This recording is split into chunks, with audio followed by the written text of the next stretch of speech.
internment camps. They were the largest Asian minority group in the country, with a population of 591,000.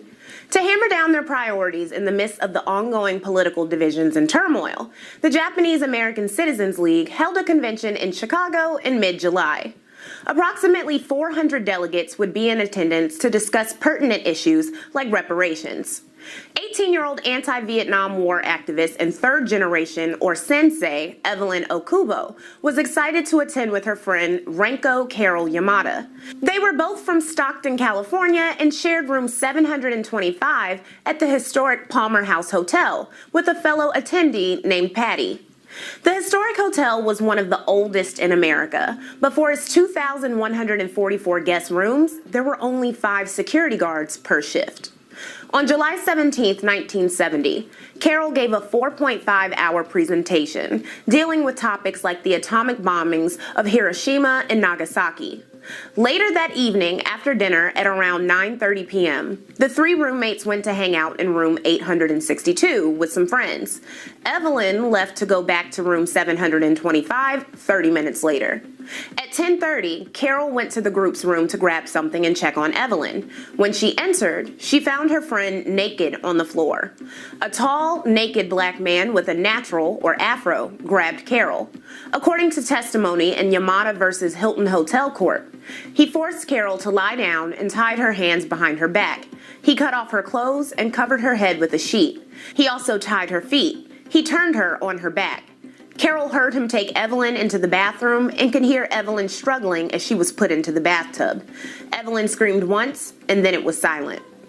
The man came out of the bathroom, put on clothes, and then slashed Carol's throat with a razor before he left the room. Carol freed her hands, but couldn't untie her legs, speak on the phone, or open the room's door.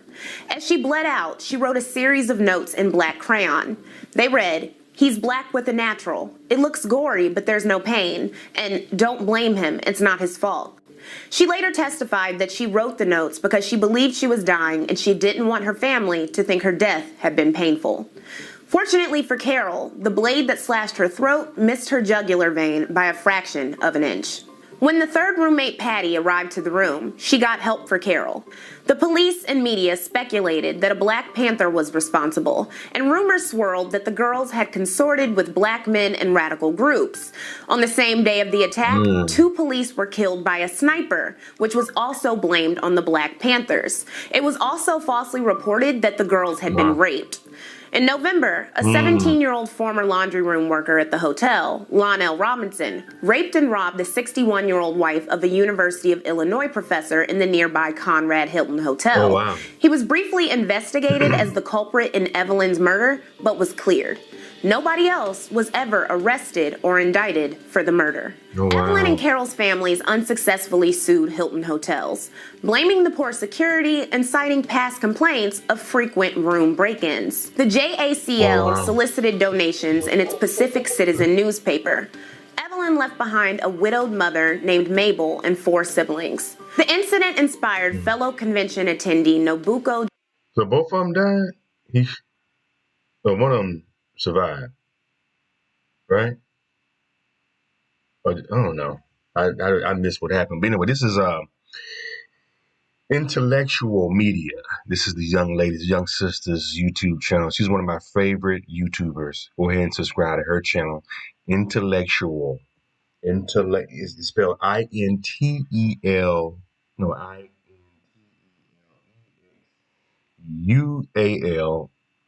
Media. That's how I spell. So go check her out. She has really good stories. She does really good editing and really good detail. This is crazy. So, man, back in those days, in the 70s, man, you can get away with murder like nothing back then, man. Because the cameras running around, like they didn't even have like closed circuit video. They didn't even have video back then. 1970.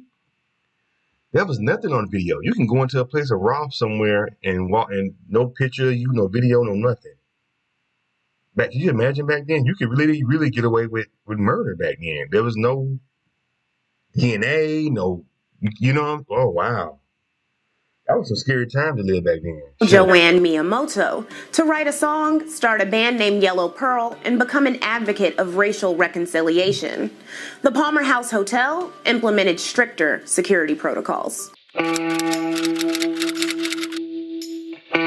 This year, a Mexican-American father of 4 and labor contractor named Juan Corona was exposed as a serial killer of at least 25 white transient workers in California. Before his span of murders, which made him among the most prolific up to that time, he had been diagnosed schizophrenic and given 23 bouts of electroshock therapy. 1971 is also the same year that a mysterious man known as D.B. Cooper ordered a bourbon and 7-Up on Flight 305 to Seattle and hijacked the plane for $200,000 in ransom money before eventually parachuting into an unknown fate. But let's zero in on a different crime. In Michigan, there were approximately 1 million black people at the start of the decade. Some of them ended up in Ypsilanti, a city whose population was peaking at 29,000. The city had elected its first black mayor, John Burton, back in 1967. On April 1st, 1971, R. Wiley Brownlee, the 42-year-old principal of Willow Run High School in nearby Ypsilanti Township, was driving home in his Volkswagen Squareback from a school board meeting about honoring Martin Luther King Jr.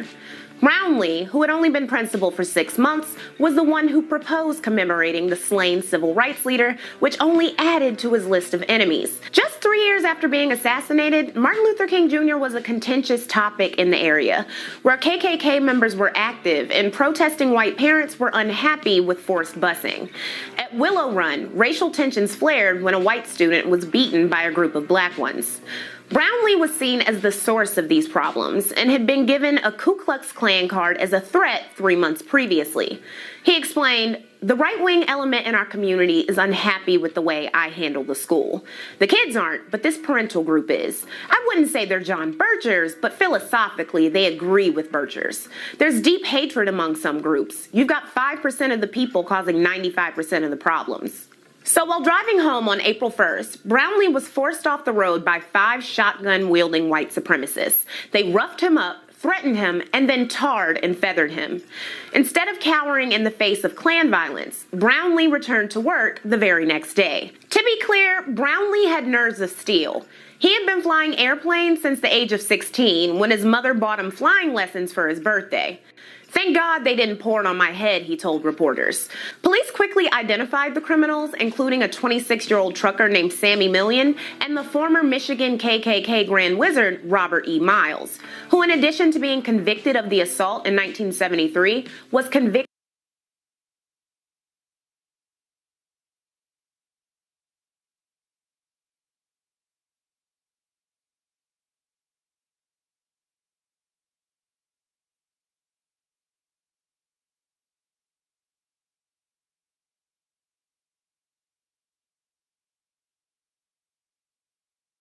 of plotting to blow up school buses. He served 6 years for his crimes. As for Brownlee, his pro-civil rights agenda continued, and he was fired by the school board in 1973 without warning, disappointing students at his school. He eventually returned as a superintendent in 1977, retired 10 years later, and became a skydiving enthusiast. What's jumping out of a plane 2,000 times when you've stared down the barrel of shotguns and been tarred and feathered by the Klan? On January 6, 1972, at the Spectrum Arena in Philly, 2 National Hockey League newbies, the St. Louis Blues and the Philadelphia Flyers, were duking out their rivalry.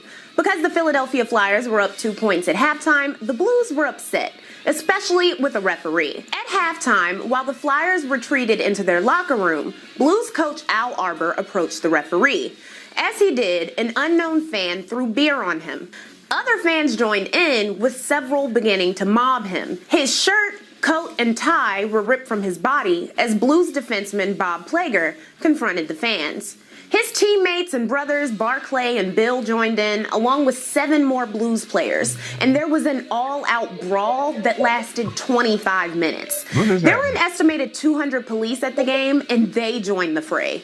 Said Al, I thought they're coming to my rescue, but then they start saying they're gonna throw all my players in jail. Instead of wrangling the fans, police attacked Al Arbor and an unrelated player named John Arbor. When player Phil Roberto saw a cop hit one of the Arbors in the head with a baton, he then put that cop into a chokehold.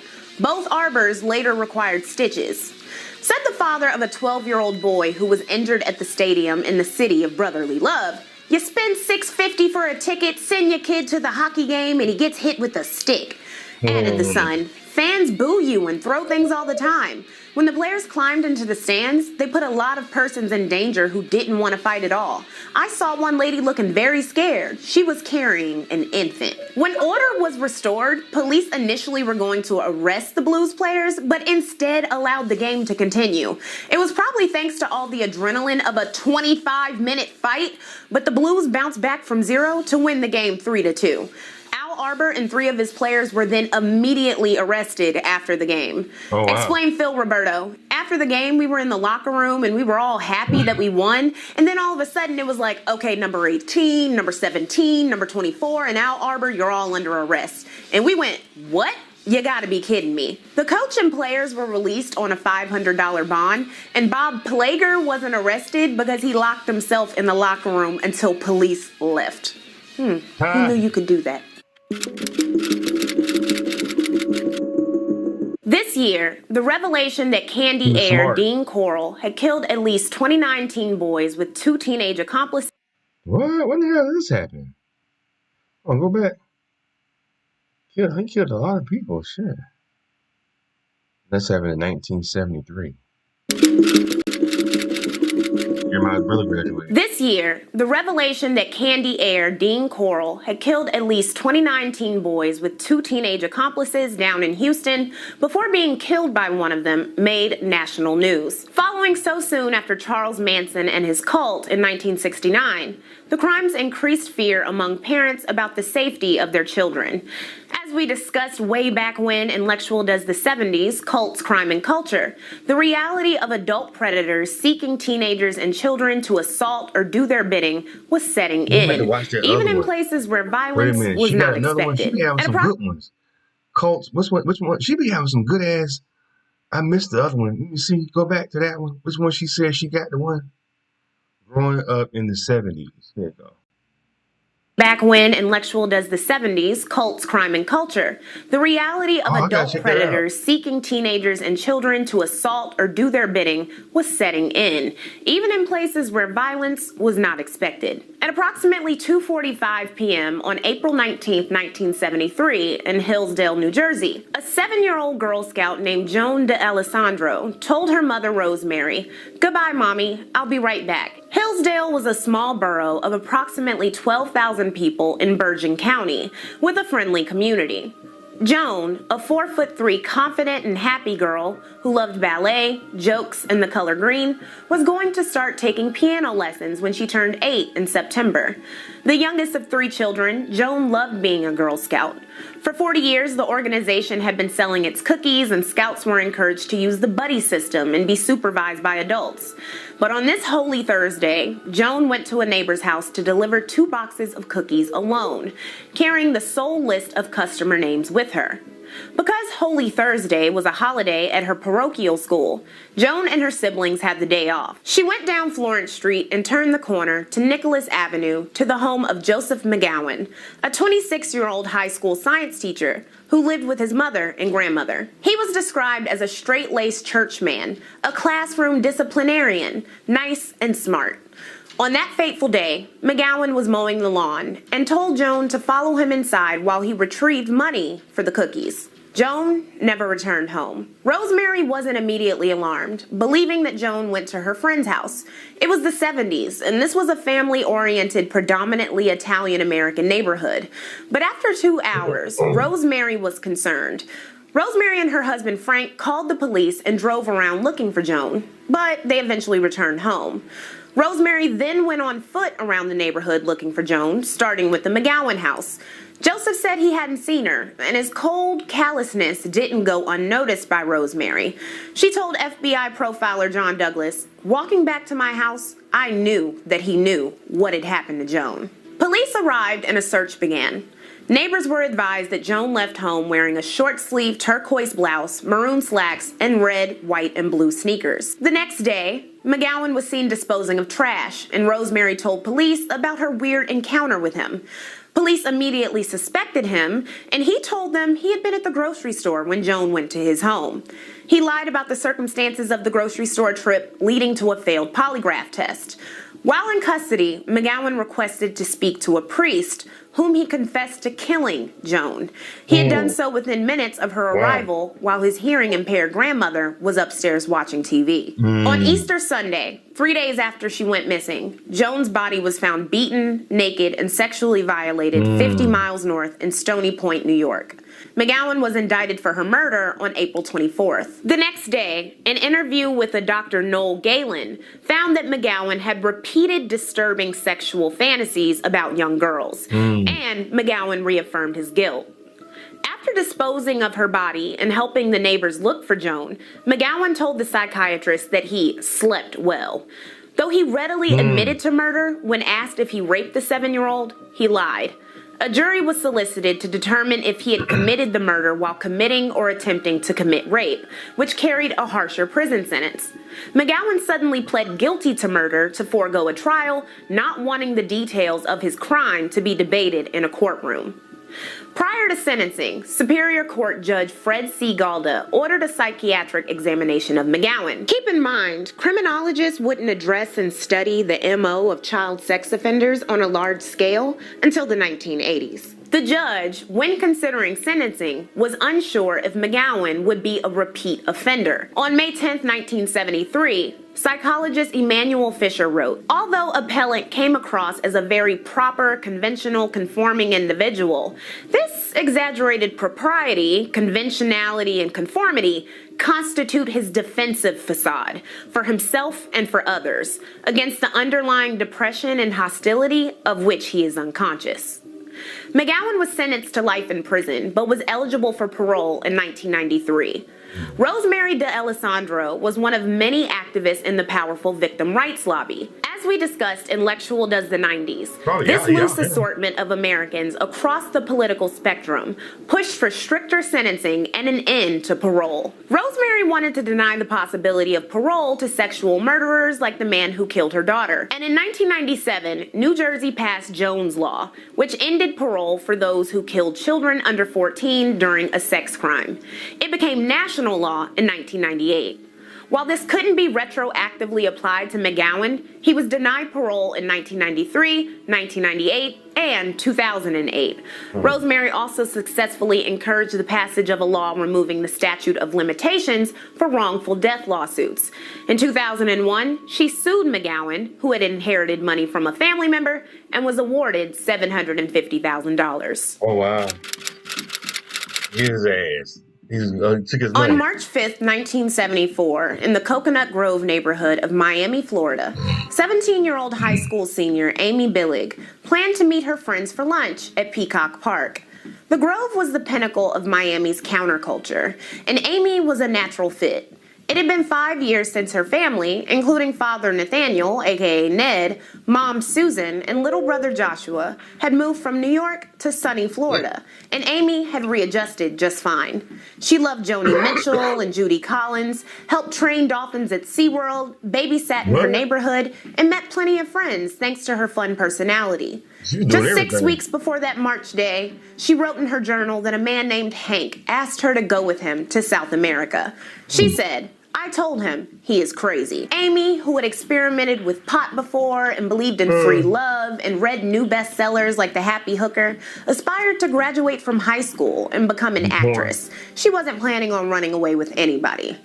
On that March afternoon in 1974, the guitar and flute-playing poet and vegetarian needed to borrow $2 from her father at his art gallery at Commodore Plaza.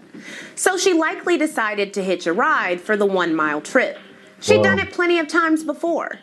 When Amy left her family's house and walked down the street, she was seen by a group of construction workers wearing a denim miniskirt and platform sandals.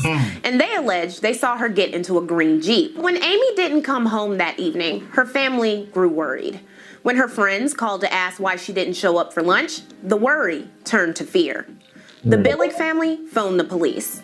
They were told that due to runaways and falsely reported disappearances, they needed to call back the next morning if Amy didn't show up. When she didn't, the family again contacted the police and the investigation. Let me tell y'all something, man. I was a kid in the 80s. I was a little kid in the 80s. But let me tell you something I remember back in those days. The 80s and the 90s. Back in those days, man, people would go missing so much. People would come up missing, dude. Like, people would always come up missing. They'd be found in some ditch in some wooded area. People would and they always would find them when they was getting ready to, say for instance, a wooded area has been like woods for like hundreds of years. People start buying that land, those wooded areas, and start building on it, building shopping centers, condos, housing, housing developments, you know what I'm saying? And when they building those housing developments and doing on that wooded area property, they would dig up and find all kind of bodies. From years, people going out there killing people and burying them out there. I'm telling you, dude, back in those days, boy, woof. That was the year 80s and the 90s was like the year of the cults, and the 70s and 80s was like the year of the cult and the serial killer. And I would say the 90s too. Began. Initially, investigators, including a family friend named Mike Gonzalez, treated the case as if Amy had run away from home. They canvassed the neighborhood and interviewed friends. Her high school, Adelphi Academy of Coral Gables, organized a benefit concert to fund the search on the same day the story hit the news. People were told to look out for a 5'5", 102-pound brunette with a 2-inch appendectomy scar on her stomach. The Billigs publicized their phone number and begged for people to call with tips. They also offered a $1,000 reward, hired a private investigator named Frank Rubino, and distributed hundreds of bilingual leaflets throughout Miami-Dade County. Susan Billig would later note the difficulty of generating media coverage for a missing teenager. Missing person stories were not often covered in the national news, which was worsened by race, gender, and class. Many other disappearances that year barely made the news. 14-year-old Margaret Ellen Fox in Burlington, New Jersey. 12-year-old Delima Lou Sitzpour of Pine Ridge, South Dakota. Giannina and John Kalana Aponte in Puerto Rico. 2 days before Christmas in Fort Worth, Texas, a 17-year-old, a 14-year-old, and a 9-year-old were all abducted at the same time from the Seminary South Shopping Center. Reported Ian Glass in 1975, there is nothing rare about a missing teenager. The Dade County's Missing Persons Bureau has the names of 175 of them on file. What makes Amy Billig's case special is the fanatical dedication of her mother. The Billig family resources, along with their persistence and privilege, kept Amy's name in the press. In the years to follow, they closed the Dimensions Art Gallery that her father owned, sold their car, and eventually moved to a cheaper home to keep the search going. After they figured out that she probably hadn't ran away, the lead working theory by police involved Amy being kidnapped by a biker gang. At the time of her disappearance, a number of bikers from the Outlaws and Pagans motorcycle clubs had passed through Coconut Grove on their way to the Daytona 200. Both gangs invested in criminal enterprise and dabbled in sex trafficking. The late 60s and 70s were a period of excess for biker gangs before RICO and organized crime investigations became highly funded. The Hells Angels, man. Damn, I think that's one of them. When you think about biker gangs, they're like the Lakers of the biker gangs. Because as soon as you say biker gangs, the first thing pop in my head is that's like I think they're one of the most well known, if not one of the oldest motorcycle gangs that's out. I mean, correct me if I'm wrong. Y'all can talk about it in the comments. Listen, I don't want to use all this young lady's great content, okay? And especially this particular one is like an hour long. So, but this is really good stuff. I'm going to continue watching it, but I'm not going to do a reaction to it. And if y'all want to see the rest of this video without my ass talking over it, go ahead and click at the link at the bottom, and that'll take you right to her YouTube page. You can watch it in its entirety. And go ahead and subscribe to it too. This is intellectual media. Anyway, so what do y'all think about this video, man? Leave your comments, subscribe to Charles and Israel. Hit the thumbs up button.